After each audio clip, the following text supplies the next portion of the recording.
My husband confessed he was sleeping with someone else while we were sitting in our therapist's office, but the real shock was when our therapist's face blanched and she whispered, "My husband?" The air was sucked out of the room. I stared at them, and the silence made my skin crawl. Apparently, our weekly sessions had become a convenient cover for the two of them, sneaking around behind our backs while we poured out our hearts about trust and connection.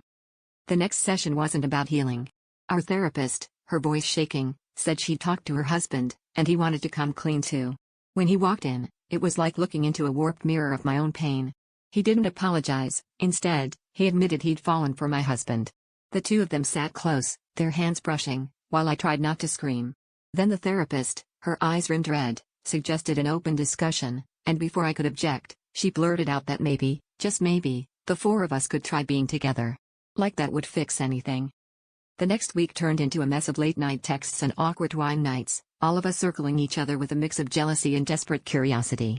I watched my husband laugh too loudly at the therapist's jokes, and her husband stare at my hands across the table.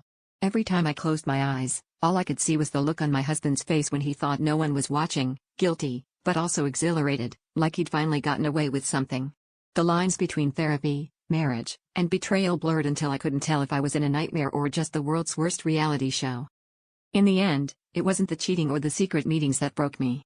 It was sitting across from the three of them, listening to plans for shared apartments and new rules, realizing I didn't recognize the person I'd become, compromising everything just to keep from being left behind.